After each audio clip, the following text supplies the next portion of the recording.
My dear students, welcome to my channel James Tutorial. I am back once again after a week with Miscellaneous Corrections Part 2.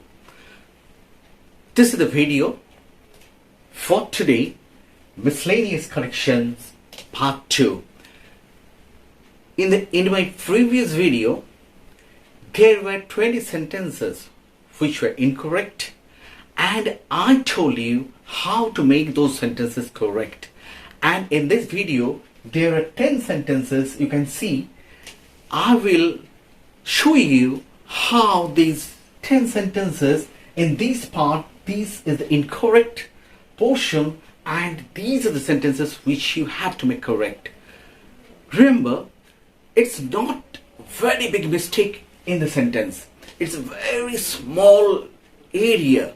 It's a very small mistake that lies here in each sentence, and you have to be very sure that that portion is to be made correct, because how big or how small the mistake is, it doesn't matter, but your sentence should be proper sentence and your sentence should be a correct sentence. So let's start with the video. My first sentence is, I wish I was a bird, or I wish I was dead.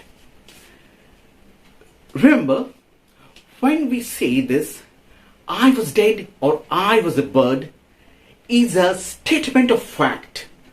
I was a bird or I was dead is a statement of fact. It means I was dead or I was a bird, but now I'm not dead or I'm not a bird.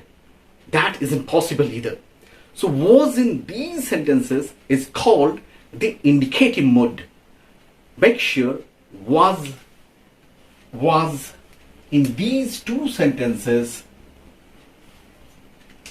was in these two sentences is called the indicative mood.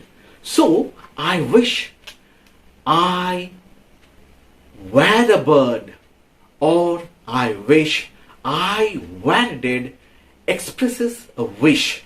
So you have to replace this was by were.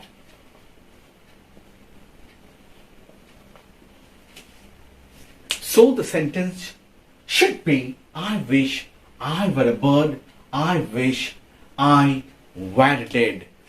So were in these sentences is called the subjunctive mood.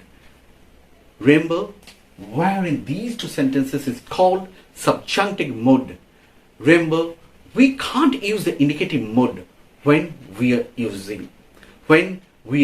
using wish, or when we are wishing someone, we cannot use was. So this was is replaced by were. So I think now it's clear to you, when the sentence is with wish, we have to write were always.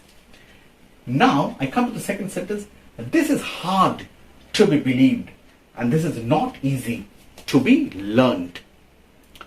Here you see, this is a sentence. There are two adjectives in these sentences, hard and easy. These are the two adjectives in these two sentences, and adjectives are generally followed by the active indicative, where you see the passive infinitive does come here. We have used the passive infinitive here, but you have to be sure that adjectives are generally followed by the active infinitive instead of the passive infinitive. So we have to change this be believed and be learned to believe and to learn. To believe and to learn. So the sentence is, this is hard to believe, this is not easy to learn. So I think it is clear to you. So we cannot say this is hard to be believed, or we cannot say this is not easy to be learned. We have to say this is hard to believe, or we can say this is not easy to learn. Now I come to the third sentence. You have made a wrong to him. You have made a wrong to him. Here you will learn a lot. We make a mistake, we make an error, we make a blunder, we do wrong, we do harm, we do injury, and you will learn also that we commit a fault, we commit a crime, we commit an offense, or we commit sin. So what is the change that is to be made here? The change that is to be made is we have to simply replace this made by using done. We cannot write, or we cannot say made when we are using the sentence we have made a wrong to him. We have to say we have done a wrong to him. So this is the proper, or this is the correct use of the sentence. I think it is clear to you. Now I come to the fourth sentence. Please grant me leave as I intend to go home. Please grant me leave as I intend to go home. Students, you have heard a lot of sentences with intend. Now I want to teach you one thing, that intent signifies a fixed determination and should not therefore be used by a subordinate. It should not be used by a subordinate when making a request to a superior. Here in the sentence we are making a request to a superior, and so we can't use intend in this sentence. So this intent is to be replaced by using or writing wish or want. You can either write wish or you can write want, whatever you want. So the sentence is like this. Please grant me leave as I wish to go home. Or you can say the sentence like this. Please grant me leave as I want to go home. So this is the proper or the correct sentence. I think it's clear to you. Now I come to the fifth sentence. She has an interest in music. Most students say this sentence, she has an interest or he has an interest in music. But my dear students, you see, to have an interest, this means that you are claiming or you are sharing in something. So you can't claim or share in something if aptitude or curiosity is meant, because here an aptitude or curiosity is meant. So the verb should be to be interested in. Once again I repeat, the verb should be to be interested in. So the sentence here, this portion has an interest. This should be replaced by is interested. Is interested. So the sentence says she is interested in music, and this is the right sentence. So you have to make sure that we can't use or we can't write has an interest. We have to replace this by is interested and make the sentence she is interested in music. So I think it's clear to you. Now I come to the sixth sentence. I desire that he will win, or I am anxious that he will recover soon. My dear students, here you see that after words denoting intention, desire, anxiety, etc., The auxiliary verb is a clause. To remember, after the words denoting intention, desire, anxiety, the auxiliary verb is a clause introduced by that is shall or should. That is shall or should, not will or would. So you have to replace this will by writing or saying should.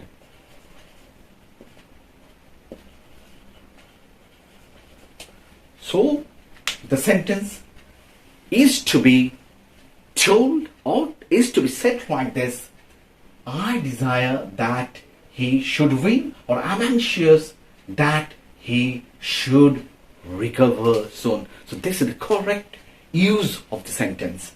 Okay, now I come to the seventh sentence. I doubt that he will come. I doubt that he will come. My dear students, in affirmative sentences, I repeat once again, in affirmative sentences, the verb doubt is followed by whether or if. So, you can't write that. We can't write that, and we have to replace that by writing if or whether. So the sentence can be so like this: I doubt if he will come, or I doubt whether he will come. I think it's clear. Now I come to the eighth sentence. You must do it before a week, or you must do it within the seventh. Now you will learn to use the proper use of before and within in a sentence. Most students, they do make a mistake here. We have noticed it. So I just want to tell you that you should know the proper use of before and within in a sentence. Now I say within refers to a period of time. Within, here it is incorrect word. Within refers to a period of time, whereas before or by refers to a point of time. So here in this sentence where it is written before, it is to be replaced by within, and here where it is written within, it is to be replaced by before or by. Now I think it's clear to you. I repeat the sentence, the correct sentence once again for you. You must do it within a week, or you must do it before or by the seventh. So this is the correct sentence. Now I come to the ninth sentence. He is superior or junior than me. He is superior or inferior in all respects. Dear students, make sure that senior, junior, superior, inferior is always followed by to, not than.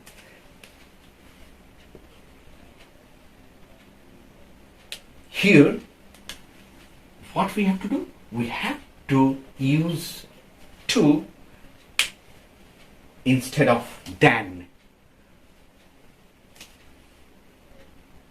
Here also, he's superior, inferior. Here actually than is, this than, we can't use than, and this than is to be replaced by to. So, he's senior or junior to me. Here, he's superior or inferior to me in all respects. You can write me, the sentence would be much better. He's superior or inferior than me in all respects. This is the incorrect sentence, and you have to write or say he's superior or inferior to me in all respects. so to me in all respects. Now I think it is clear to you how to use senior, junior, superior and inferior in sentences, and it's better that you learn like a formula that when there is senior, junior, superior, inferior in a sentence, we have to use always to, not then. So this is like a formula. You can also keep it in your mind. As I told you that English is a subject where there are some hidden formulas, and you have to write the formulas for your own betterment of saying or speaking English. So this is the way how to use these formulas in a better way. Now, this is the last sentence I just want to see. Work hard lest you do not fail. This is the last sentence is what? Work hard lest you do not fail. My dear student, lest expresses what? A negative purpose. Lest always expresses a negative purpose. So what you have to do, you can't use here, you can't use the negative thing once again. So after lest, you can't use do not, because as lest expresses a negative purpose and should not therefore be followed by a negative. So lest is always followed by should. This is again a formula that you can keep it in your mind. Okay, lest is always followed by should.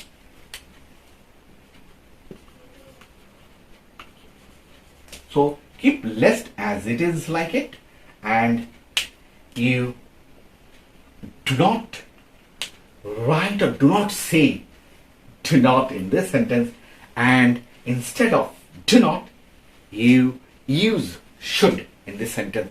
So the final correct sentence is work hard lest you should fail.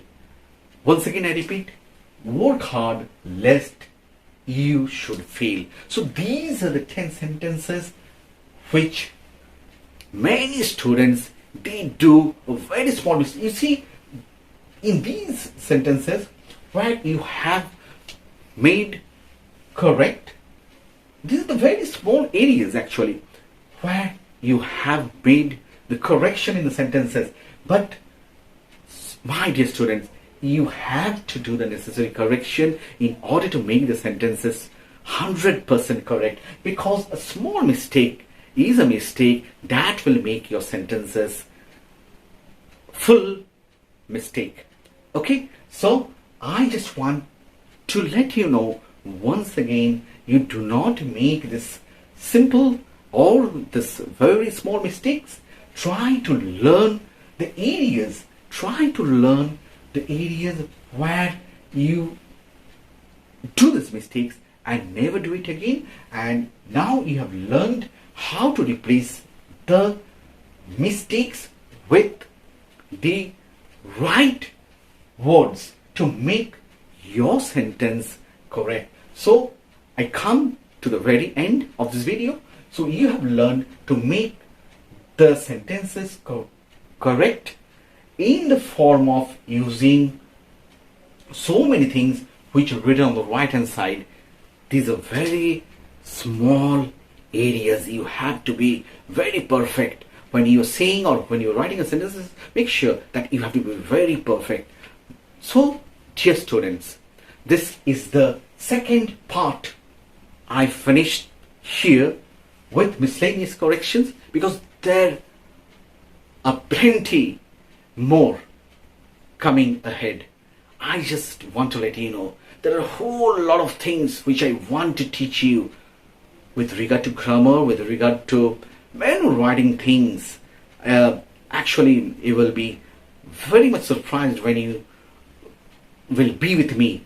So today I just end here, and once again before leaving, I just want to say you that in my first video there are 20 sentences, and in this video part 2 there are 10 sentences. So altogether there are 30 sentences which you have learned how to use them in a proper way. So do learn it and try to implement it in a very good way. So in the next days, you should not do a small mistake. Okay? Those who haven't subscribed my channel yet, do subscribe my channel and stay with me, because I just want to tell you that there is a lot coming ahead. So stay with me. There is another channel which I have created. The name of the channel is Universal Channel, and you will get a link to that channel. So if you wish, you can follow that channel as well. Till then, goodbye. Take care. Bye bye.